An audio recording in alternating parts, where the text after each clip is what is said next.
Всем привет! Вы снова на канале Полосатый Мух. И в этом видео я отправлюсь в бывшую ракетную часть, относящуюся к системе Периметр.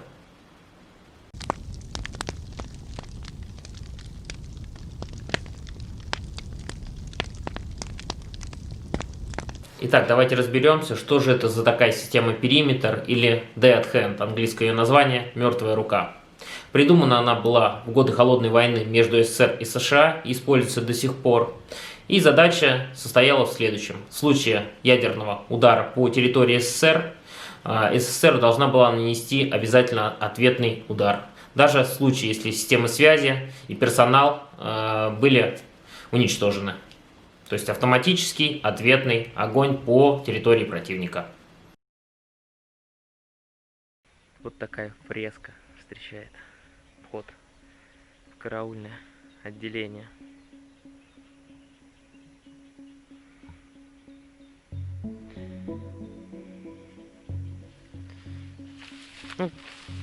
От зданий практически остались только одни стены. Вот это вот здание гаража впереди, сейчас мы до него дойдем, посмотрим, что же там. Но самое интересное, здесь должно быть под землей. Осталось только найти вход. И тогда будет бинго. Куча всякой живности. Комары, мухи. Немножко осложняет процесс съемки. Вот ворота гаража здесь. Был заезд техники. Снизу яма для обслуживания. Обслуживания, ремонта. Правда, что-то она совсем узкая. Не очень в ней удобно производить ремонтные работы. Ну, по моим подсчетам, здесь одновременно можно было загнать около 3 грузовиков.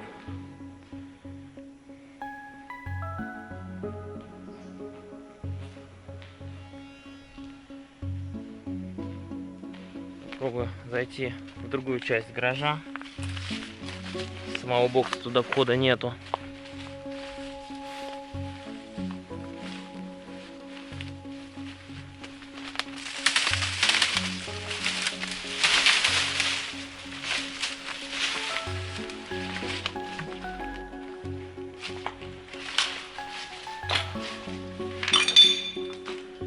Здесь,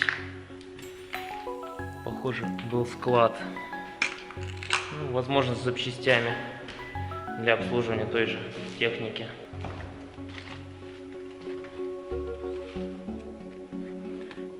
Впереди караульное помещение с забитыми окнами.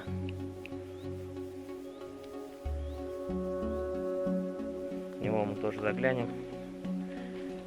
Тоже покажу вам. Но здесь почему-то все окна забиты, причем даже стекла целые. Самое интересное, что наверху расположена стрелковая позиция. То есть в случае какого-либо нападения бойцы могли отстреливаться. Вернее, здесь их называли не бойцами, а операторами командного пункта.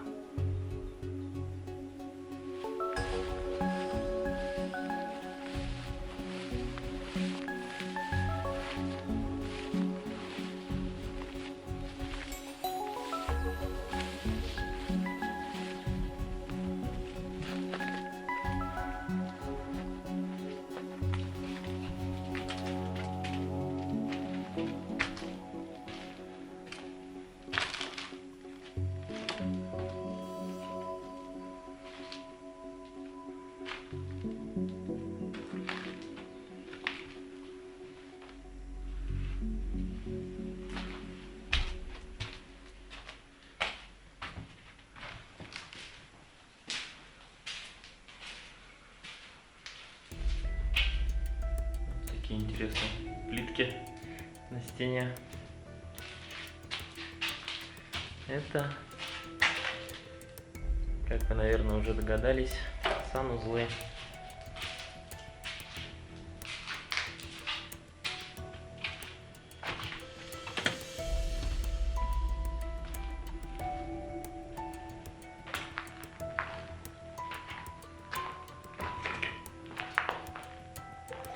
объекта вывезли все, что можно. Кроме голых стен, по факту здесь ничего не осталось.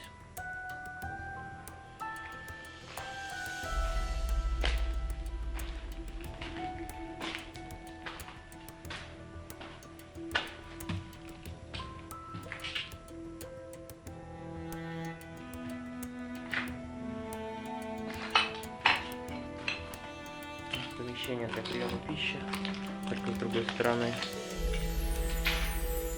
Здесь, судя по всему, была столовая. Вход в нее был отдельный. В этих окошках подавали еду.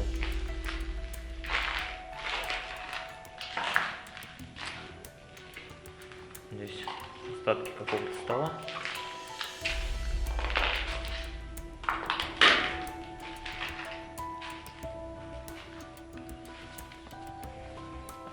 Поднимаюсь наверх в караульное помещение на крышу.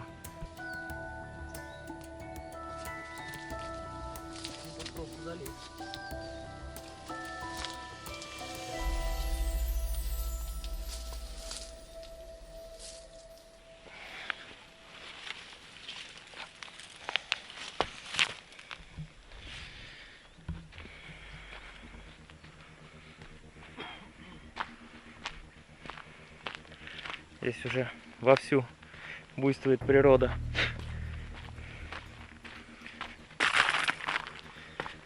Вот здесь есть небольшая башня. Вход в нее сделан из здания. И через эти окошки можно было просматривать на 360. И в случае чего можно было вести огонь.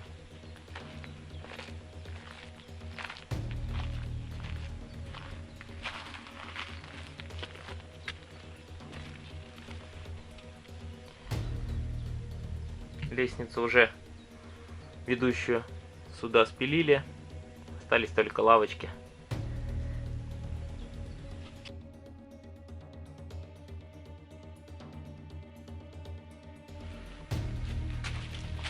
Такое заросшее в лесу здание обнаружил. Сейчас попытаюсь понять, что же это такое. Помещение небольшое. Приемок какой-то. Купель. Ну, судя по всему, это помещение баня, так как здесь купель.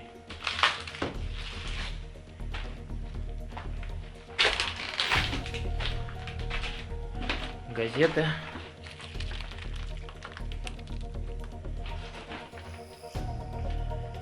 Какой год, не могу найти. Но видно, что очень старые.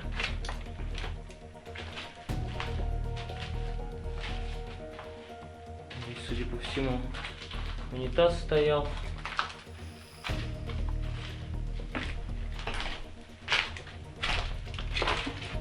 Полы уже практически все сгнили.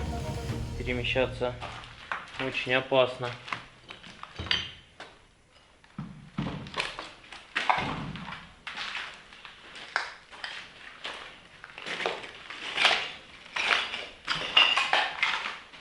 Здесь, я так понимаю, сама парилка была, судя по деревянной отделке и узкой двери входа. Ну и здесь был выход на улицу.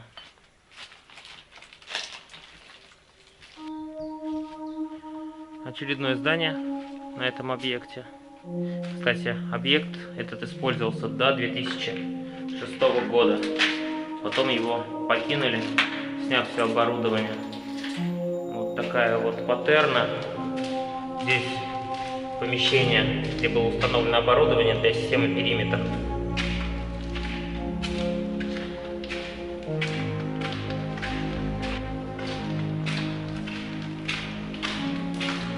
Паттерн это использовался для скрытного перемещения персонала по территории. Ну и плюс дополнительной защиты. Глубина залегания небольшая, совсем пару метров.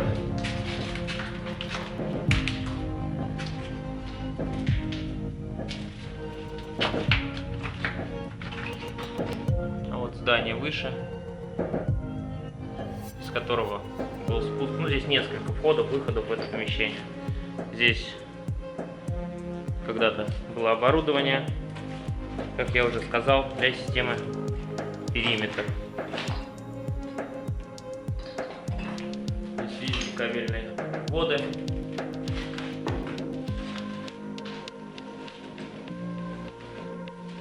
Здание выше тоже чуть-чуть попозже поднимусь.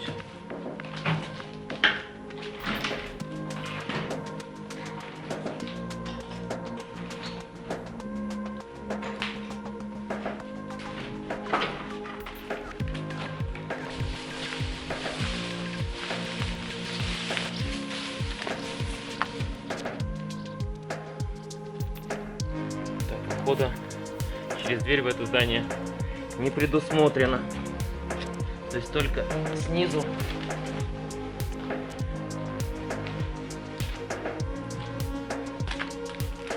Ну и вот те самые коридоры, где мы только что с вами были.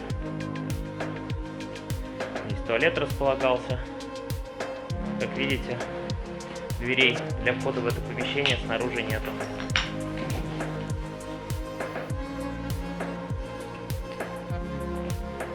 И наверху, видимо, стоял ДОТ, которого уже нет. И к нему вела лестница. Вот через это окошко был подъем. Пойдемте дальше. Посмотрим, что еще интересного есть на этой территории.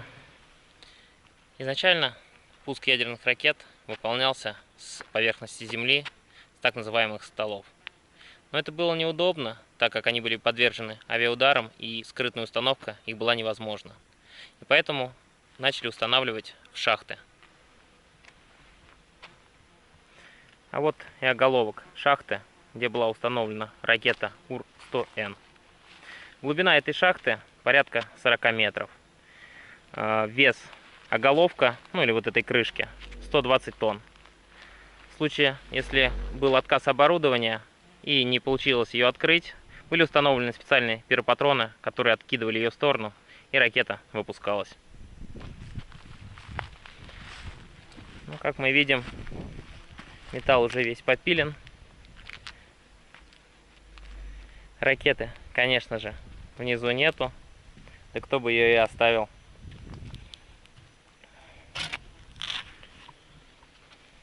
Так как ракета была с ядерным носителем, интересно посмотреть дозиметром, есть ли какой-то фон. Сейчас мы это проверим. В самый центр положу и посмотрим. Да, 0,3, естественный радиационный фон.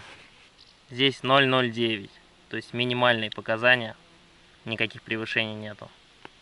То есть можно смело здесь ночевать, прямо на самой крышке.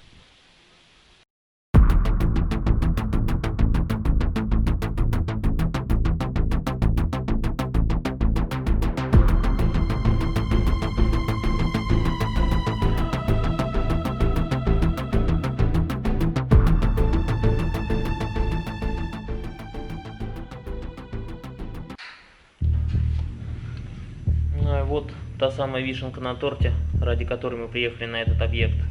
Это унифицированный командный пункт. Вес его порядка 100 тонн, 12 ярусов, 2 верхних яруса демонтированы. В них были установлены генераторные установки. Ну и нижние уровни, они затоплены, я отсюда вижу. Скорее всего, в них мы не попадем. Подразумевалось в том, что там будет сидеть персонал, и в случае ядерного удара может координировать и ответный удар выполнить по противнику. Ну и сейчас будем спускаться ниже, ниже, ниже и еще раз ниже. Лестницы еще частично остались, но все в плачевном состоянии.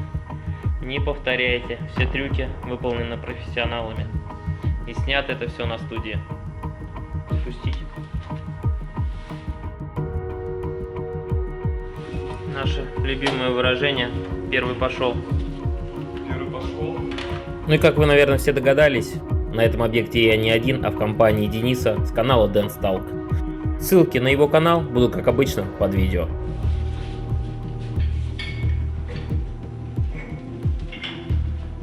нагрузки на крышку.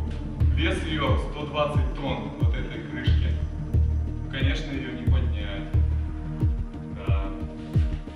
Спускаемся вниз.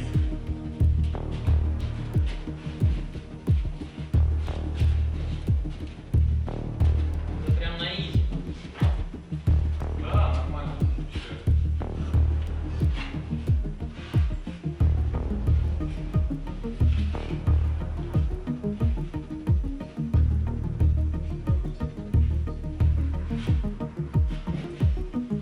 Ребят, я думаю, это видео заслуживает лайка.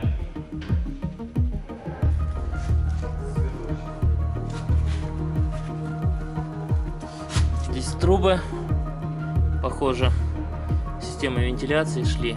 Вверху была установлена холодильная установка для поддержания микроклимата. Такие узкие лестницы.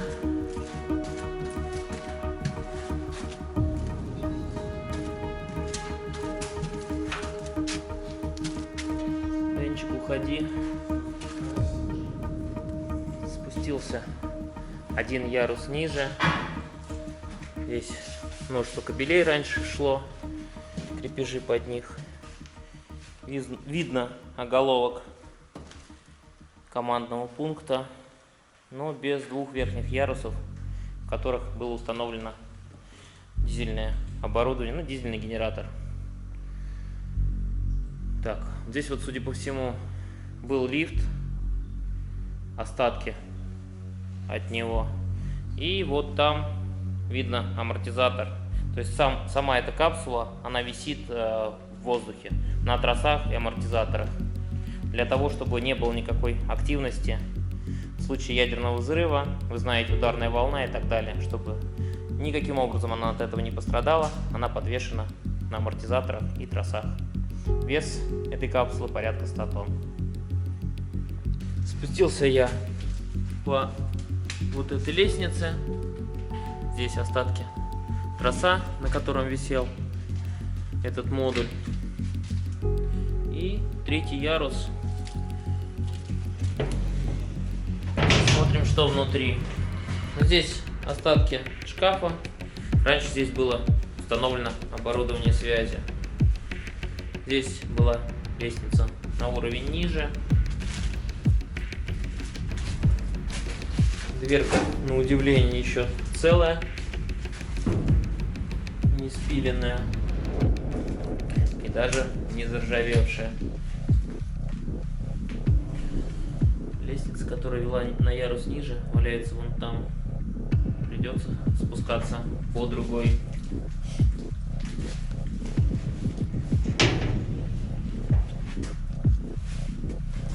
Здесь уже много гнили. Спускаться ниже на ярус. На одном из амортизаторов я нашел табличку. Здесь она читаемая. И, похоже, 88 год. И увидели здесь вот такие вот баллоны с сжатым воздухом. Они очень похожи на кислородные, только намного больше. И выдерживают нагрузку до 300 атмосфер. Есть несколько версий, для чего они. Первая — это для того, чтобы этот бункер мог автономно существовать и обеспечивать подачу кислорода, ну, для дыхания персонала. И вторая версия — для работы дневного оборудования. А вот здесь расположены направляющие. Раньше по ним ходил лифт. Лестницы эти использовались в качестве экстренной системы спуска и подъема. То есть все основные операции по спуску и подъему выполнял лифт. Еще один уровень позади. И здесь окончание тех самых баллонов. Они тут практически по всему радиусу этого командного пункта.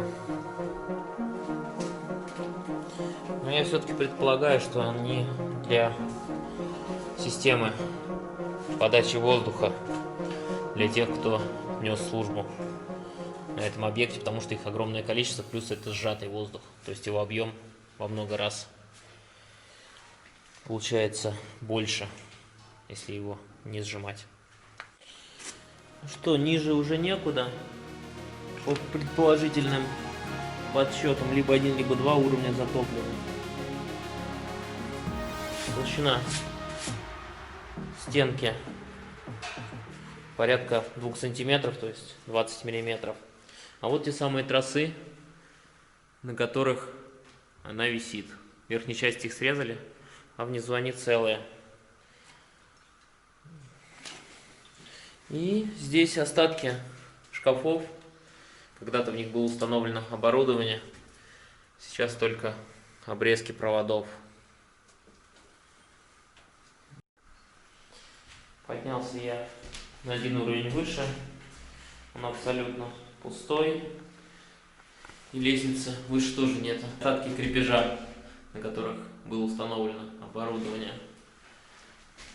Сейчас попробую померить уровень радиации. Посмотрим, насколько здесь фонит.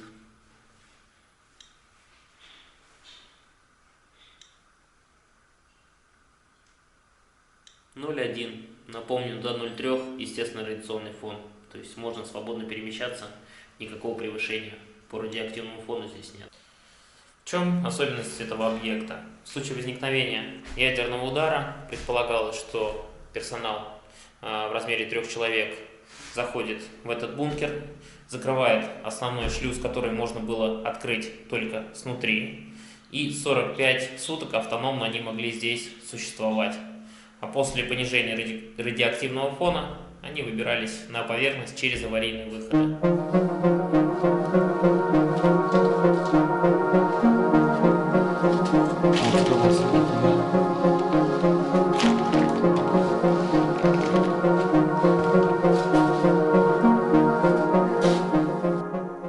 Ну что ж, мы осмотрели этот объект, будем выбираться. Я надеюсь, вам понравилось это видео. Ставьте лайки, подписывайтесь на канал, а также переходите на канал Дэнсталк и посмотрите его версию этого видео. Всем пока и до новых встреч!